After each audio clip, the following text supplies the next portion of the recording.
Well, there isn't much like the beautiful sound of a tire going psss in the middle of the night when you know you have to go to work. Unlucky for me, the hole appears to be on the inside of the tire, maybe 2/3 in, so I have really no way of fixing it while it's on the car, and it is on one of the back tires, so I can't really angle it out or anything like that, so I'm gonna have to take it out no matter what. Next step would be to figure out where the puncture is. My case was fairly easy. It's almost visible right here, and I can hear it. Now, put my finger on top of it, and obviously changes the amount of air that goes through, so the pitch changes. So I know that this is my culprit right here. Now, in order to fix this, what you are going to need is a tire plug kit. There's different companies and different formats, but the bottom line is you have two separate tools. One is basically for making a nice clean hole, basically reams the hole out. The other one is a tool that allows you to basically insert the material that will plug the hole. Plus, some of the kits come with rubber cement that you can use as well. That is a good idea because that will completely, seal the hole. So I'm going to take this apart and show you guys exactly how it's done. So the first thing we're going to use is this, and what we're going to do is find the actual hole and basically insert it in there. So you basically rim this like this. This is a hole. This is what we're going to do. We're going to make sure that the hole is nice and round. Now you can keep this in here so you don't lose all the air. Then you will take the piece of material and then you will basically thread it through. Now you may need some pliers or something to pull this through.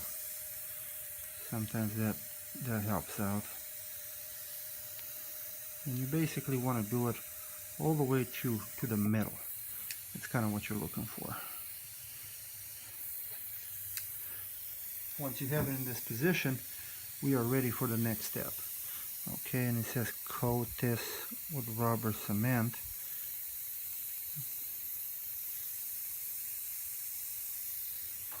The next step, we're basically going to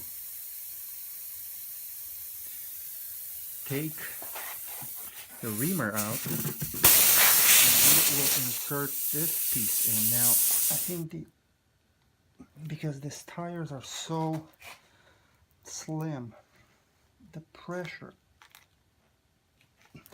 inside is really high still, so it's very hard to get them in.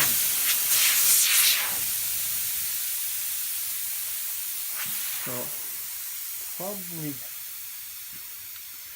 a good idea to let the tire go down a little bit.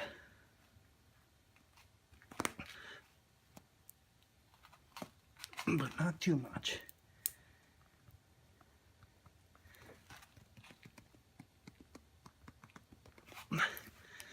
So now it's basically what we're looking for.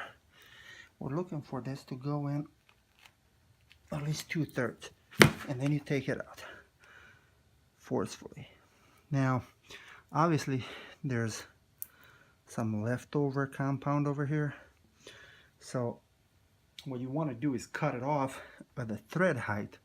However, you don't want to cut it until this rubber cement is completely dry. That sort of defeats the purpose. Right now, you're not losing any more air, so it's unlikely that you're going to lose any air from the seals. You actually have to find, obviously, the proper balance. You will have to inflate the tire no matter what, but you don't want to let it go so low to the point where you're not going to have a way to inflate it because it's going to leak all the air out. Okay, so it's been a couple of minutes. The rubber cement dried a little bit, and what I'm going to use for cutting is basically utility knife that allows you to extend the blade, so it's fairly easy to be flush with it. So you want to cut it basically at the height of the threads.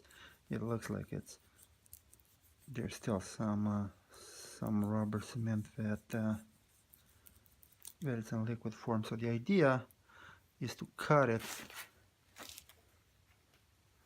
at the same height as your thread, so you don't generate any extra, pressure or anything when you're driving. Sometimes you can give it a little more time and it's easier to cut, but that's basically what we're looking at right now. So right now this is all flush. What I'm going to do is inflate the tire, and then we'll see if we have any surprises. These tires have a 51 max psi, so we can probably go a little bit over 40 just to see. Probably even do 40 on the dot just to see what we lose in the morning.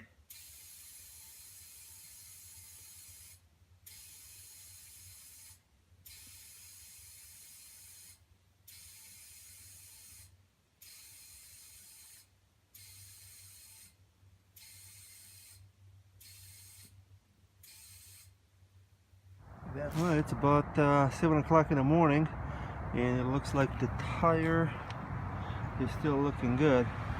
It is really cold, so I just checked it, and it was slightly under 40. We're talking about maybe 1 psi, but it's a lot colder than it was yesterday, so I wouldn't be surprised if this has to do with temperature. So I'm going to check it throughout the day, and we'll see what happens.